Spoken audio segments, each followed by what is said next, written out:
Hi everyone. We are going to continue our discussion about the K-means, and we are going to start this lecture notes from the middle because for the first half we have already seen that.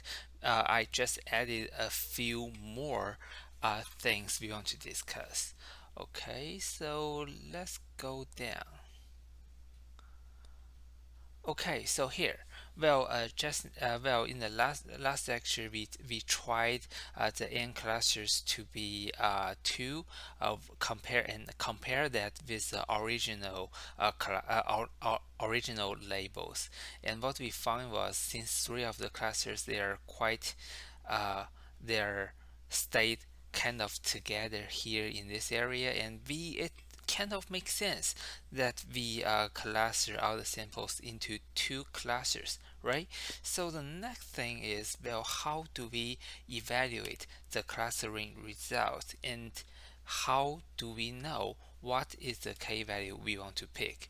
So the first thing we are trying to do is, well, we are trying to for a clustering result, we try to get the sum of the square arrow, or that sum of the squared arrow, or SSE, is also called inertia. So you may see some of this word, the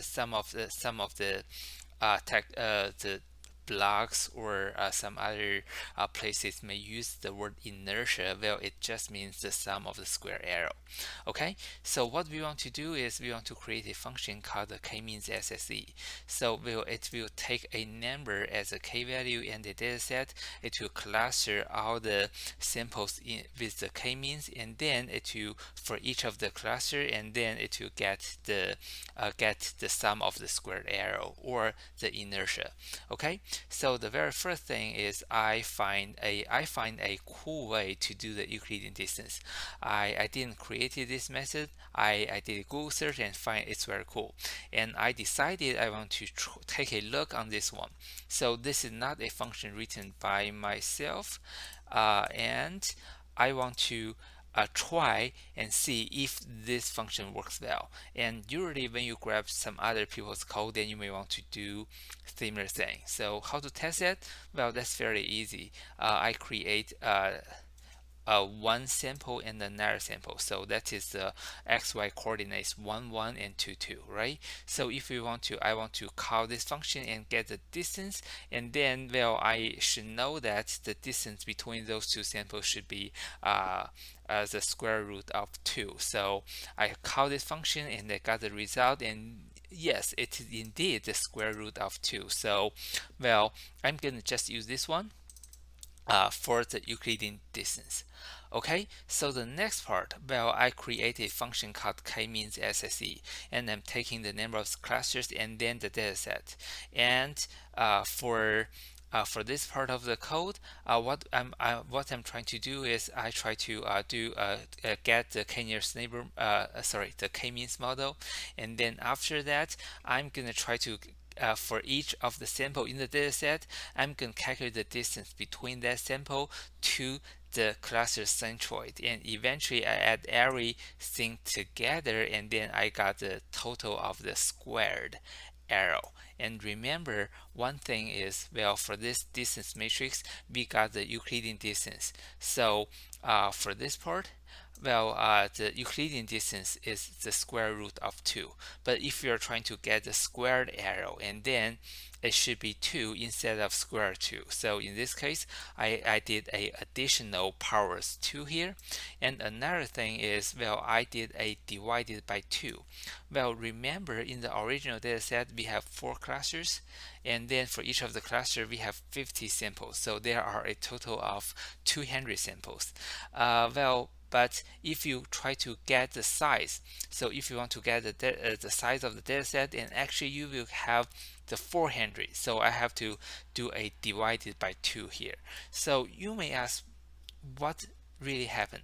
Well, this is the rule of the numpy nd array. So in a high dimensional array of the numpy, and well, if you want to get the size, well, it will tell you how many numbers in total are in the numpy nd array.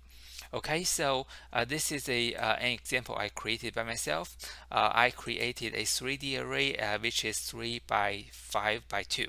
So if I want to get the x dot size, so that is the size of the ND array. So originally, well, I was thinking that if the NumPy works in the same way to the Python list, and then I should get 3. So 3 is the higher degree dimension. But well, in this case, what I really got was a 30. Okay, so how do I know that? Well, to be honest, I didn't know that before I write this code. And when I write this code, and then I got an error here. And then I figure out this error, and by writing down this part of the code, and then I figured it out. Okay, so well, I'm pretty sure many of you guys have learned foreign languages, and when you learn Spanish or Chinese or uh, Hindi, for example, and well, as a foreign language, you don't want to take a dictionary and then remember everything. And in the world of data science, well, you don't have to do this either. Well, you don't have to know that for ND array, and when you do the size, it is not the top level degree. Instead, it is the product of all the dimensions together. You don't have to know that.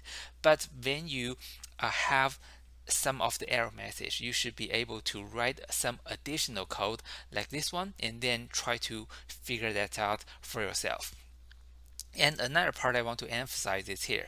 Well, you guys know me, and I hate copying my own code. And when I see I copy my own code multiple times, and I find, oh, this is really a dirty way of getting the work done.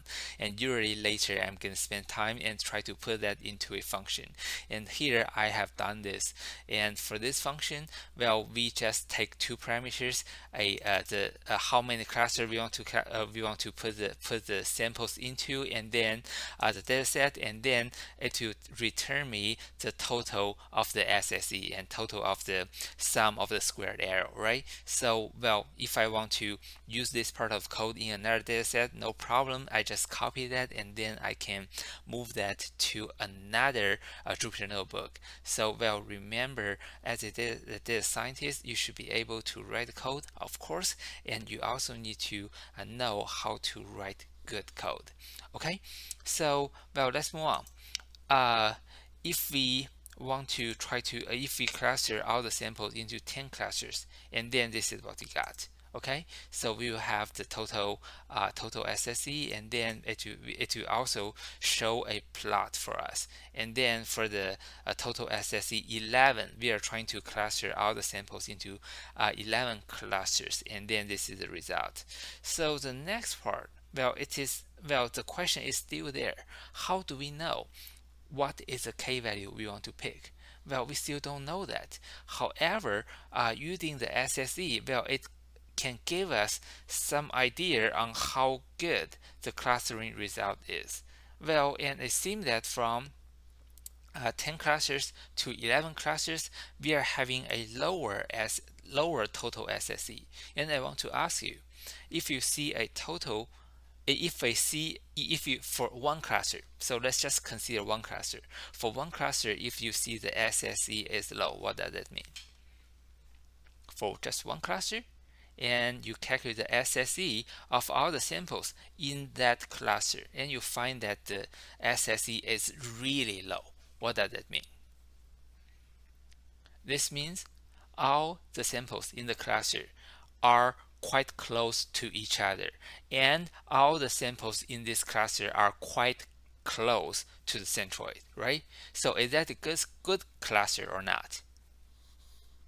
It is good cluster, and the reason is, well, all the samples are very close to each other, and hopefully all the other samples which are not which don't belong to this cluster are kind of far away from this cluster, and then we have a good cluster, right? So it's the same thing. If you have a very low sum of the sum of the squared sum of the SSE, and then, well, you know that is a very good SSE, and probably your clustering is good.